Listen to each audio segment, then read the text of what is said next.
Hi, I'm Tom French. I'm the lead designer of Saboteur for Pandemic Studios. We're going to show you mainly just a lot of the sandbox gameplay. Every time we've shown the game before, we've talked about missions in the game and shown that in the story. Like right now, there's a mission over here with Vittori, who's the key character in the game. He ran the racing team that Sean used to drive for, and he's a bit of Sean's father figure. But we're going to literally just ignore that mission right now and just show pure sandbox type gameplay.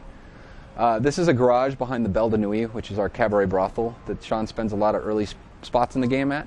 But so all of our garages have a garage keeper in them where you can get different vehicles. So as you unlock the different vehicles in the game by collecting them, you can get a lot of different civilian cars. There's a lot of different race cars, Nazi cars and trucks. Also armored vehicles like APCs and tanks in the list as well. So there's a lot of different vehicles. On top of that, there's upgrades for different vehicles as well. So there's a lot of things you can do in the shops, the garage shops as well. But we're going to kind of just skirt around some of that. So that's some of that collections. So you can see them in a color area. If you've seen our game before, there's color and black and white. And normally when we've shown this area, it's been in black and white. This is the Belle de Nuit. That's the cabaret brothel that Sean spends a lot of early points in the game at, right across from the world-famous Moulin Rouge.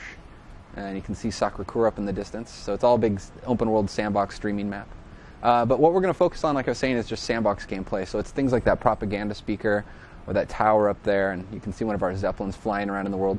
And they're part of the fantasy of this, the game that we created. We didn't want to create your typical World War II game. We wanted to create this game that's kind of more the fantasy of the war. So Zeppelins, which were decommissioned during the war, they're just a fun piece of gameplay, and you'll hopefully get to see how they actually work in the world. Back here is the black market kind of headquarters, little seedy little area.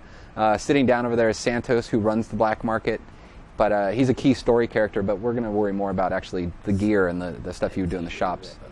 So you can see there's a lot of different pistols, machine guns, rifles, rocket launchers, shotguns, a lot of different types of weapons in the game.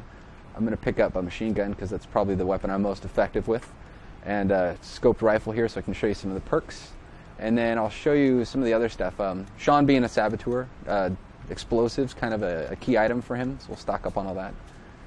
And then also, one of the other things in here you'll find is just different upgrades for Sean as well. So there's a lot of different upgrades for Sean. But you can also put that into the resistance. You spend what we call contraband in the game, which is kind of our form of currency because money was actually worthless during the war. So we wanted that fantasy. So you spend that and you can actually upgrade the resistance and give them access to the same type of weapons that Sean has access to. So we'll get them some upgrades for that here. And then what else do I need? Let's get those all the way up. And then I can also you can change how many will show up when you call them in. You can actually call them in as backup in the game. So we'll set that up. So there's a lot of different types of upgrades you can get access to in the black market. And there's also, so that those targets I was talking about, the towers, it's towers and tanks and APCs, or towers, tanks, anti-aircraft guns and generals. There's literally about 1,300 of them in the world, and so we didn't want the player to have to hunt and poke for every single one. So we made it so you can buy maps to where they're located, and they're broken down into all the different districts that you'll find in the game. So it's a great way for the player to hunt down this 1,300 of these things literally in the game. So it's a lot of gameplay to be found everywhere in our world. But we really wanted every block in the game to have something to do.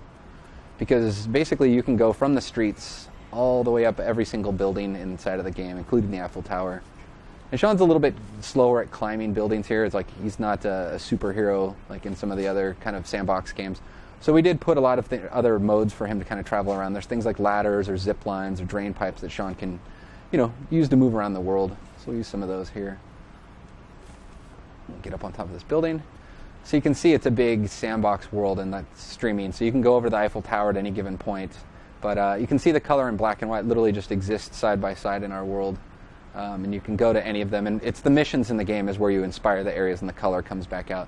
But for now, we're going to focus on things like that tower up there.